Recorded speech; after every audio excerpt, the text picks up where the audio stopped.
Hello, everybody. Double A Anthony Alfred here, just off the air of AEW Dynamite.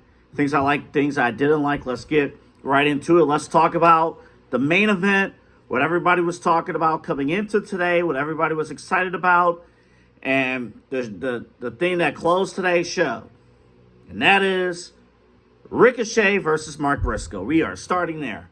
I gotta tell you, great match. Great finish. We're seeing the seriousness of Mark Briscoe, and that's good. I love the promo that he had after the match. He said, look, I want MJF. I got to have MJF, but I also want to see my brother again. And I don't know if I'm going to see my brother again, because the things I'm going to do to MJF is going to send me to a place that may not allow me to see my brother again while he's chilling in heaven. I think AEW's done a really good job of converting Mark Briscoe, who I said when we started this React series back in early June. I said, look, I'm not sure, or late May. I'm not sure if I buy into Mark Briscoe. Just not my, he's an acquired taste.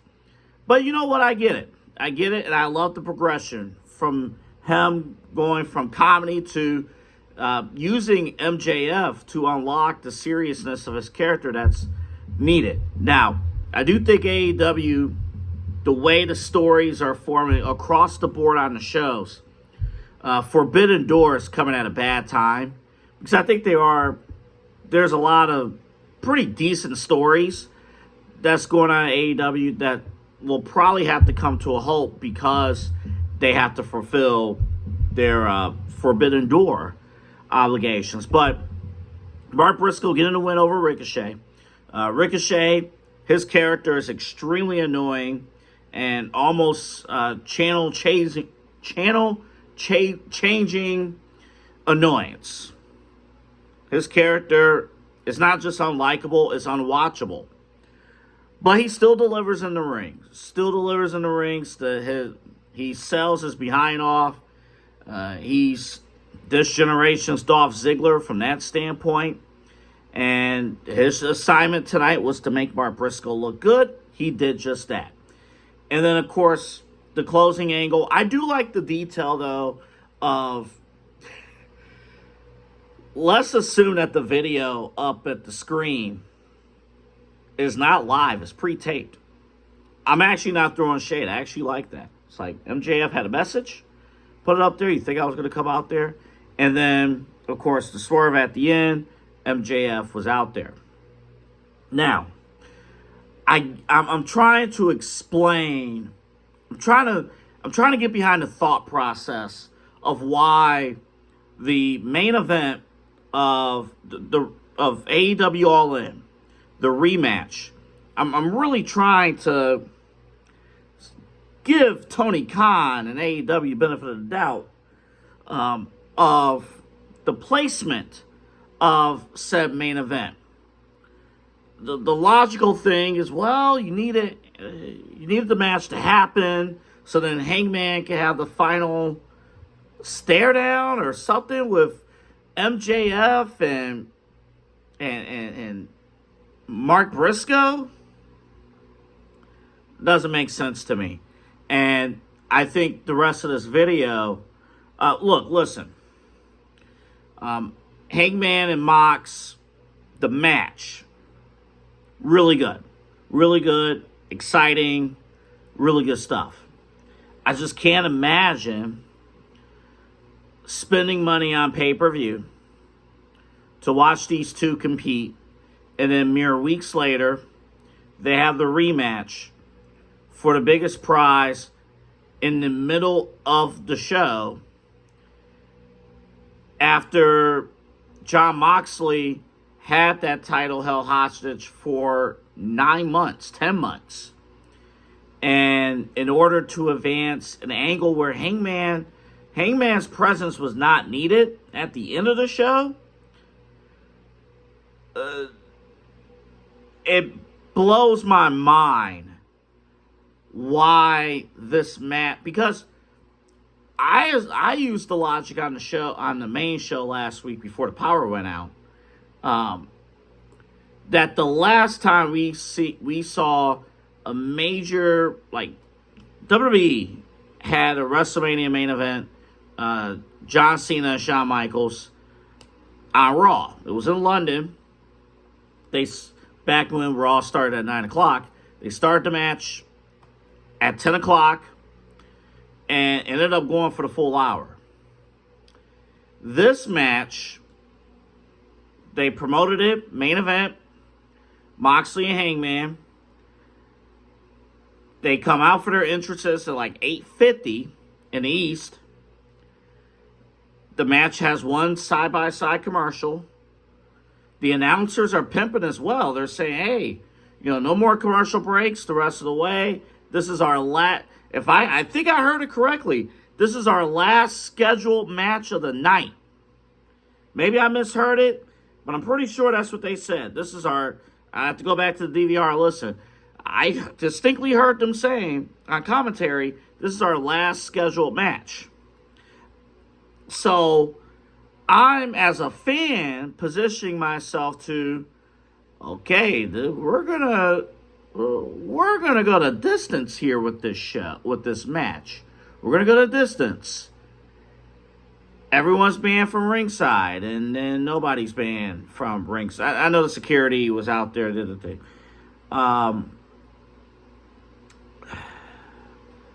Deaf Riders still out there. Security, whatever. Hangman wins the match. And by the way, if we're talking about details, so the AEW World title was held hostage for almost a full year. Number one, I'm not even sure why this rematch was granted this quickly, but whatever. It's show business. Where's the announcers selling the fact that, hey, if control goes back to the Deaf Riders, we're in a world of effing trouble? Where's the effing sense of urgency? What are we doing? Where is the sense of urgency? Where is the details of putting stories together and fulfilling stories? These are the things that separate good companies like AEW from great companies like WWE. It's not just, is the match good or not? Yeah, the match could be great. It's the extra details that go into every freaking story where they fall short. I get it. Tony Khan's a student of the game. Tony Khan is getting better. I'm not saying, this is not me completely destroying TK. He is getting better. His team's getting better. But after almost 6 years of watching Tony Khan, and watching these shows, there's just a separation between, there's this logic holes, there's details that WWE and Triple H is hitting on superbly, and AEW is not. And I just think those extra touches make a difference. They just do. And now you have this match kick off the 9 o'clock hour. So now it's basically a cheap pop. You're trying to pop a quarter-hour rating as opposed to building the rest of the show logically going into this championship match. How about hearing from the other wrestlers, the other talent, about the significance? If you're going to do this match on Dynamite, if you're going to have the top match on your top show, top pay-per-view, rematch on Dynamite, then make a big deal out of it. Like, throughout the show, let's hear from the other wrestlers. Why is this a big deal?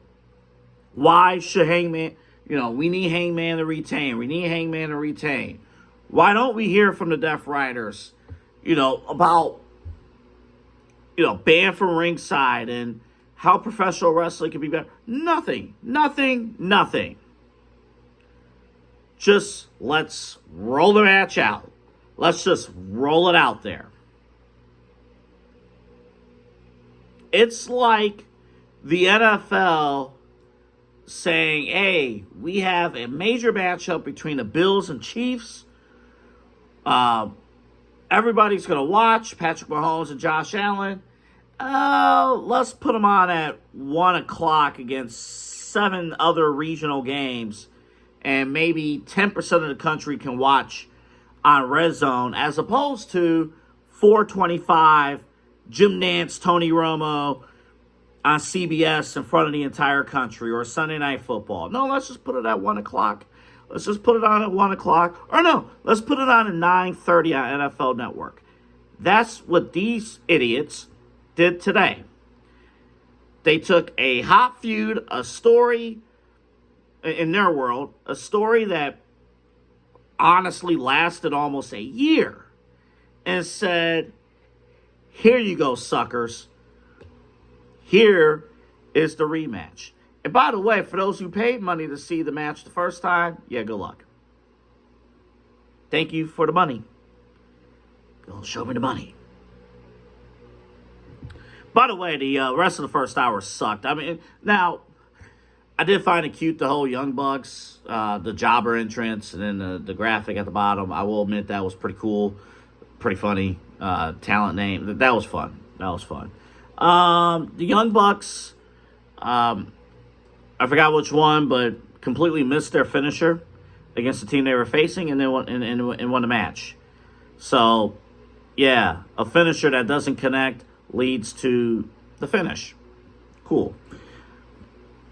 It's obvious back to the main event, or back to Moxley and Hangman, because that was not the main event, that the next feud with Mox and whoever, Death Riders, is going to be with Darby. We got Darby up top. He comes down. By the way, he completely missed everybody except security. But Cesaro, Claudia, of course, has to fall. But yeah, Darby missed everybody on Death Riders. Completely missed. Security looked like bums because you're supposed to enforce a story. You're supposed to enforce these rules, and they're getting pushed around by the Death Riders. And then if you're going to have the stipulation, see, this is, again, you're backing yourself into a corner because you have the stipulation. Death Riders break the rules of said stipulation, basically. Why did this match not enter the disqualification?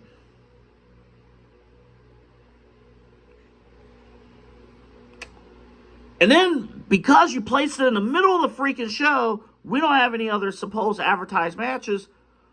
I thought the show ended at 9:20. I was ready to do this video an hour and a half ago. Oh, Tony Storm and Athena has a match. Oh, and we are going to do that Ricochet, Mark Briscoe match. Because we have to promote next week's main event here in Cleveland. And I'm not going to lie to you, I am looking forward to MJF versus Mark Briscoe, but that could have been the 9 o'clock segment of this week's show. All of it leading up to the main event with Hangman Adam Page standing tall. Final image, finally putting away the Death Riders. But we don't do that. We don't do things that make effing sense. So that's that. We're done with this review.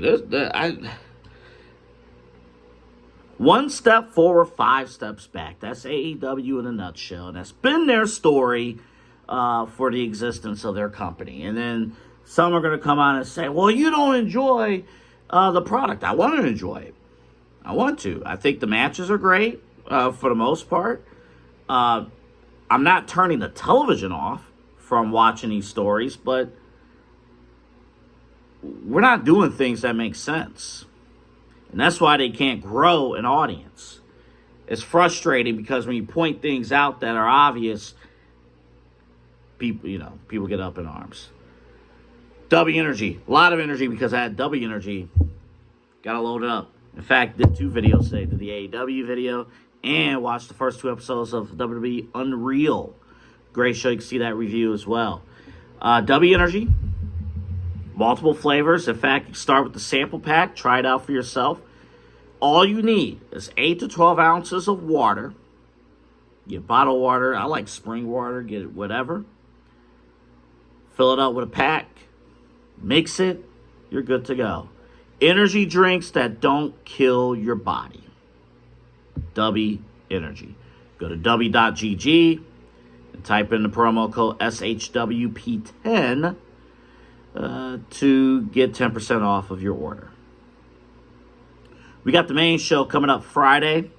Friday morning, got a lot to discuss, a lot to break down, heading into SummerSlam weekend. Kyle has his reacts. We'll both have our reacts to SmackDown. I'll probably watch SmackDown either late Friday or Saturday morning and have your review there. But again, a busy week of pro wrestling. 2 nights of SummerSlam coming up. And AEW here in Cleveland next week. So stay close. All right, have a great day, everybody.